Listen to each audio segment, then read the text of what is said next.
अगर कोई धार्मिक, ऐतिहासिक या प्राकृतिक जगह आपके घर से इतनी दूरी पर हो कि आप भोर में निकलें और दिन भर वहां भ्रमण करने के बाद शाम तक या कभी कभी मध्य रात्रि तक वापस आ जाएं, तो वो जगह आपको बार बार अपनी ओर आकर्षित करती है।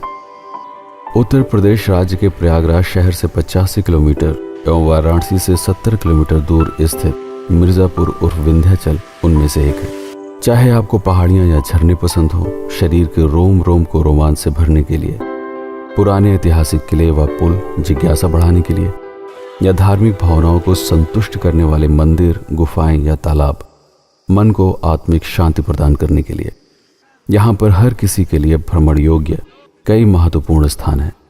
उत्तर प्रदेश पर्यटन के दृष्टिकोण से इसीलिए मिर्जापुर कम विंध्याचल का विशेष महत्व है।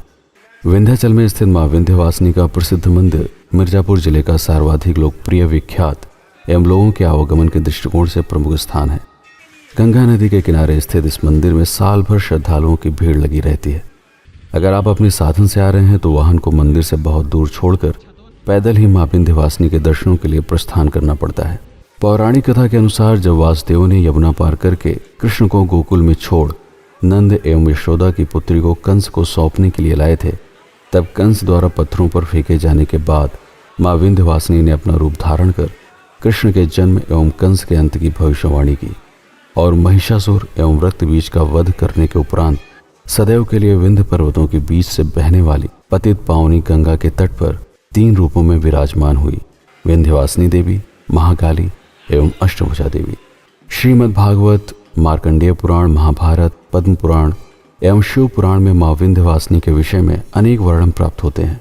कई स्थानों पर इन्हें मां दुर्गा का स्वरूप तो कुछ जगहों पर पार्वती एवं काली का मायावी रूप कहा गया है। धर्म ग्रंथों के अनुसार मां विंध्यवासिनी को भगवान श्री कृष्ण की बहन के रूप में भी पूजनीय माना जाता है। अप्रैल और अक्टूबर के महीने में नवरात्र के दौरान मां विंध्यवासिनी के दर्शनों के लिए भारी संख्या में लोग यहाँ आते हैं।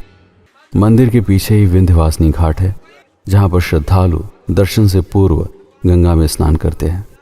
मां विंध्यवासिनी के दर्शनों के उपरांत 3 किलोमीटर दूर श्रद्धालु मां काली के रूप का दर्शन करने के लिए काली खोह की तरफ प्रस्थान करते हैं। रास्ते में मां काली गुफा भी दर्शनार्थियों के लिए आकर्षण का केंद्र होता है। यहाँ से 250 मीटर आगे स्थित है मां काली के स्वरूप को समर्पित महत्वपूर्ण धार्मिक स्थल काली खोह मंदिर।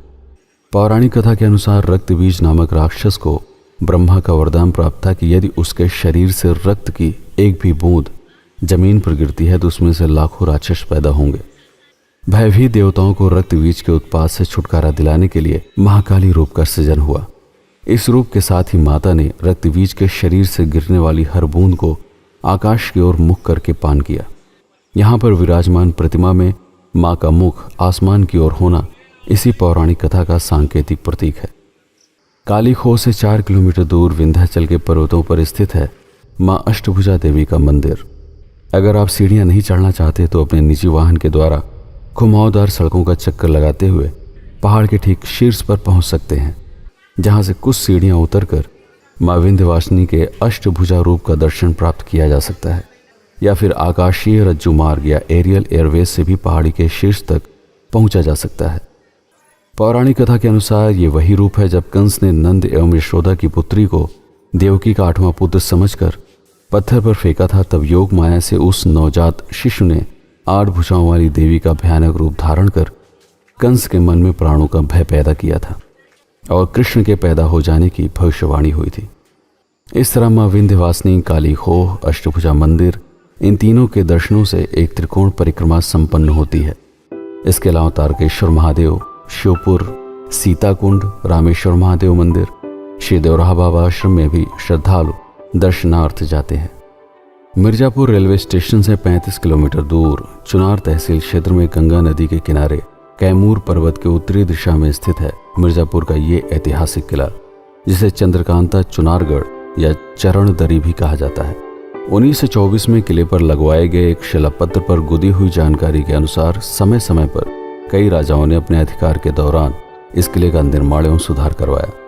56 ईसा पूर्व उज्जैन के राजा विक्रमादित्य, 1141 से 1191 तक पृथ्वीराज चौहान, 1198 में शहाबुद्दीन गौरी, 1333 में स्वामीराज, 1445 से जौनपुर के मोहम्मद शाह शर्की, 1552 से सिकंदर लोधी, 1529 से बाबर, 1530 से शेर शाह सूरी और 1536 से हुमायूं अकबर आदि मुगल शासकों का आधिपत्य रहा।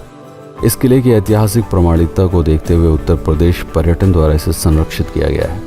बनारस का भ्रमण करने वाले पर्यटक चिनार का किला देखने के लिए अवश्य आते हैं। स्थानीय लोगों के लिए यह किला और यहाँ पर बहती हुई गंगा का अद्भुत दृश्य, दूर से दिखाई पड़ने वाला चुनार का पुल एवं विहंगम सूर्यास्त आकर्षण का प्रमुख केंद्र है।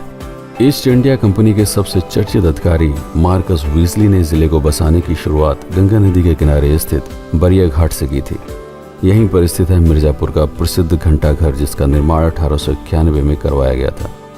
82.5 डिग्री की देशांतर रेखा मिर्जापुर के इसी भाग से होकर गुजरती है, जिसके आधार पर अंग्रेजों के काल में भारतीय मानक समय की गणना की जाती थी। उजला नदी मिर्जापुर को 2 भागों में बांटते हुए गंगा नदी में समा जाती है।